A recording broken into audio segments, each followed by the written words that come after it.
Saya coba akan menjawab pertanyaan dari Mbak Maulandi ya, Mbak atau Mas ya, Mas Maulandi ya, Mbak atau Mas yang tadi. Ya, kalau Maulandi lah itu mungkin saya ya ini proses pengumuman itu kemudian dilanjutkan dengan masa sanggah. Dalam masa sanggah, karena ada masa sanggah dan ketika ada yang menyanggah, sanggahan itu akan diperiksa, diteliti oleh panitia. Dalam hal ini adalah Kemendikbud, karena ini guru, panitia penyelenggaraan adalah Kemendikbud. Kemudian Kemendikbud akan mempelajari sanggahannya ini bisa diterima atau tidak diterima.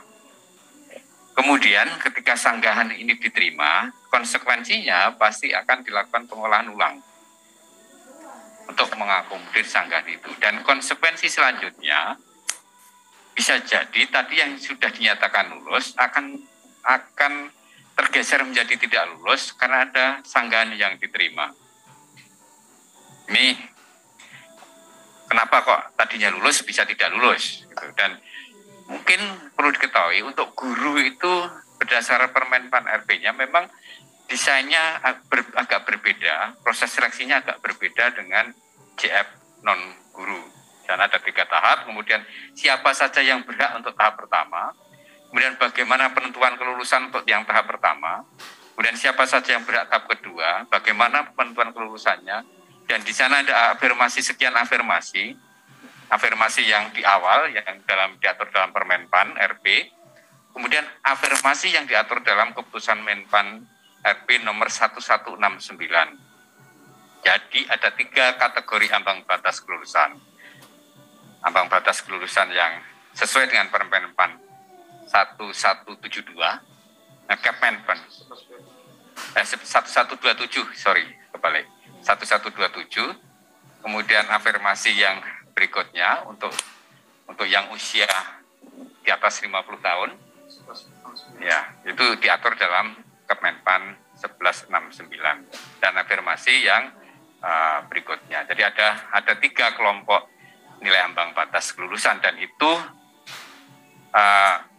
sekuen, artinya yang kelulusan yang berdasarkan ambang batas pertama itu diolah dulu, selesai lulus, baru sesuai dengan ambang batas kedua, selesai, baru ambang batas ketiga. Jadi itu mengapa terjadi? Karena adanya sanggahan dan juga ditemukan, terutama karena sanggahan dan ditindaklanjuti oleh panitia di Kemendikbud, kemudian terjadilah perubahan-perubahan hasil tersebut.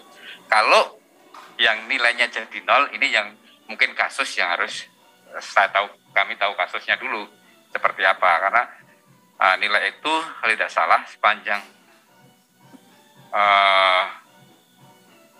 harus dilihat kasusnya paling tidak. Saya tidak bisa menjustifikasi kenapa bisa jadi 0. Saya kira itu dari saya. Mungkin Pak Deputi Cinka kalau ingin menambahkan silakan. Ya, terima kasih Pak Deputi Mutasi. Saya hanya ingin menambahkan sedikit saja. Yang pertama, pergeseran tadi adalah betul karena ada sanggahan. Sanggahan pertama berasal dari teman-teman yang tadinya waktu dia mendaftar, mereka tidak mendaftar atau tidak memasukkan kode bahwa yang bersangkutan juga terdaftar sebagai data THK 2.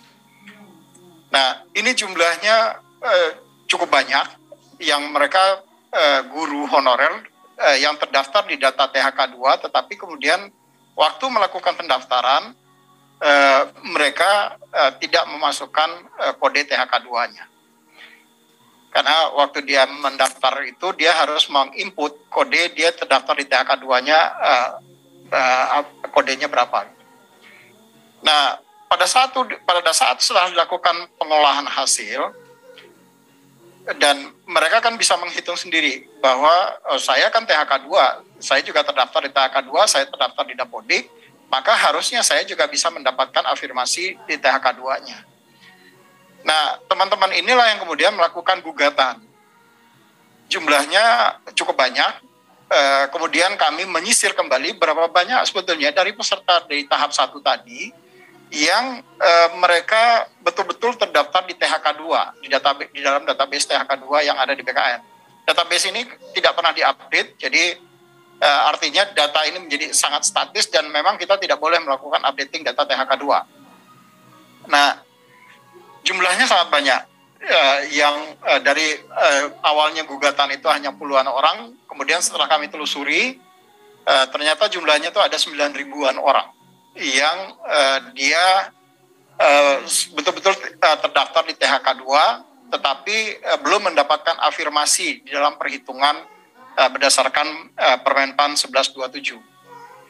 Nah, ini yang kemudian dilakukan penghitungan ulang atas dasar gugatan atau sanggahan yang diajukan oleh teman-teman ini, sehingga mereka kemudian ditambahkan nilai afirmasi dari THK 2-nya. Ini yang kemudian berpotensi menggeser nilai yang tadinya sebelum atau prasanggah dia tidak lulus, kemudian dia bisa menggeser orang yang lulus di tahap 1. Karena bisa saja di tahap waktu di pengolahan pertama yang bersangkutan misalnya hanya terdaftar di data Dapodik tapi tidak terdaftar di data THK 2. Nah, begitu dia yang bersangkutan terdaftar di data THK 2, maka dia dapatkan nilai afirmasi tambahan sebanyak lebih kurang sekitar 10% tambahan nilainya.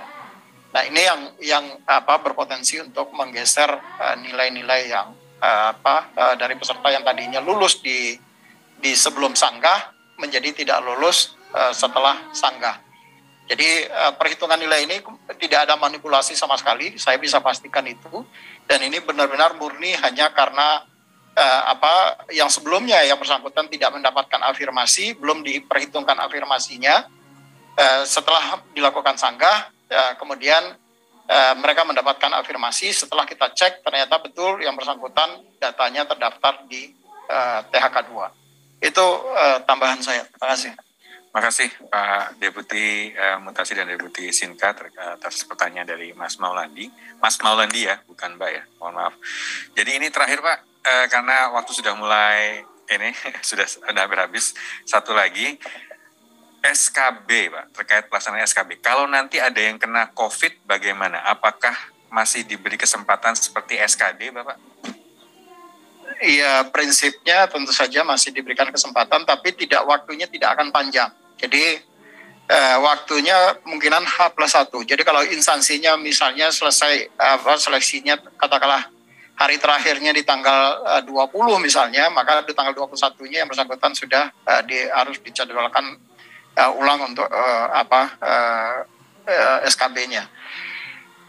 Hanya saja kemudian yang kami juga meminta kerjasamanya kepada seluruh calon peserta tentu saja. Kalau Anda tahu bahwa Anda akan mengikuti seleksi, tentu saja tolong juga jaga kondisi kesehatannya. Karena bagaimanapun juga kami ingin sekali untuk membantu teman-teman untuk menjadi calon aparatur sipil negara, tetapi juga mohon juga bantuan dari teman-teman untuk menjaga kondisi kesehatannya sendiri. Jangan sampai nanti kemudian teman-teman menjadi lengah, apalagi hari ini saya membaca berita yang disampaikan langsung oleh Pak Presiden bahwa Europe itu sekarang kembali melonjak.